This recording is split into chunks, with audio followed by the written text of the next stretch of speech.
it's Alaphilippe that's starting to move up across the line.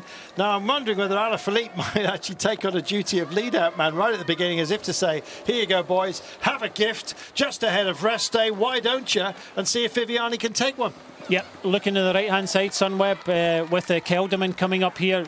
This finish is pretty straight. It goes across the bridge, and then from 500 metres to about 300 metres, it kind of kicks up about 5%, and then it's about 1 to 2% all the way for the final 300 metres. Well, the gift of those out front is they're on a downhill run at the moment. It goes to a plateau. We come over the bridge, as Brian was saying, and then suddenly you hit a kicker. It's a bit more than this. It's about 5% and extends over a couple of hundred metres, and they'll be there before you know it. Oh, Rigoberto Urán shakes their head. How did that happen?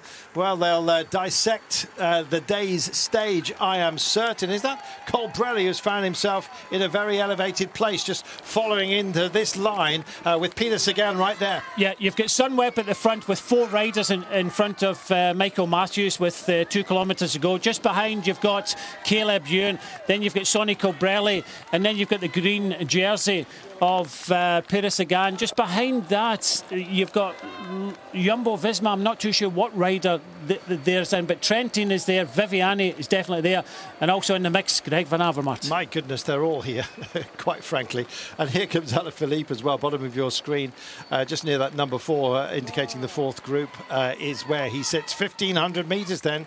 They will make a gentle turn to the left, and here it is. Then they'll make another gentle turn to the right before they come over the river.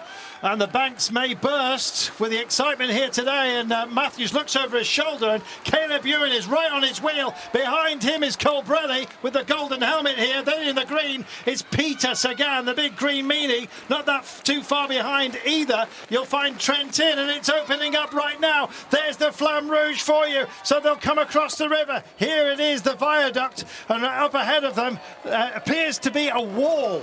It's about 5 or 6%, but it looks larger than perhaps and more threatening than it is. Greg Van Avermaet's also here. Is he going to go early? Not quite sure. Viviani's tucked in here as well. He's got Richesi in a pale jersey, of course, that's about to go for it. 600 metres remaining now. This is where the road starts to kick, and indeed it's dust into those who are behind them.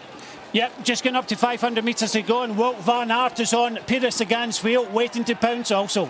Caleb Ewan's tucked in there. It's time to go, and this is last man standing for Matthews right now. Saints-Ball's leading him out, but look who's coming. Trentin's starting to launch right now, and there's others boxed in. Colbrelli can't get there. Here comes Ewan. Trentin's coming up as well. The European champion's there. Sagan's over to the other side of the road. Sagan looks like he's got the strength, and Ewan starts to fade here. Oh my goodness, are they going to get there? At the line, I think Viviani, was it? Between Viviani and Van Aert. I think Viviani may have got it on the photo as the celebration of Van Aert was engaged. My goodness, what a day. Well, 10 days of hurt for a day of rest. It could be a very, very big price that has been paid here. Oh my goodness, the Tour de France, it never ever fails to enthrall. And what a 10 days we have had as we head to the first rest day. And boy, do we need it. Oh, it's not over for these guys. They're putting a fire out now, Brian. Yep, they have to get to the finish as quick as possible. It's about time for these guys. This is Urán, Fuglsang, Pinot and Porte. The riders expected to challenge for the overall victory, but they're going to ship well over 1 minute. My goodness, and it's Lutsenko as well that they're leaning on again here. And just watch that clock ticking by. They've still got over 500 metres to go, and every second hurts, Brian. Yeah, it does, and it's leaking away. It's over 110 now. Mollema, Reichenbach, they're trying to ride as hard as they can to get across the line as quick as they can, but this is going to be a bad day for 4 of these GC contenders. Pinot trying to put a fire out, likewise Urán here in the pink. Oh, Fuglsang equally so, and they grind into this incline. It's not a pleasant thing, and all of a sudden they've come over the peak and they're heading for the line. But look at the time here. We said it would be over a minute. In the end, it's nearer to 2 than 1. 1 minute and 40 in arrears.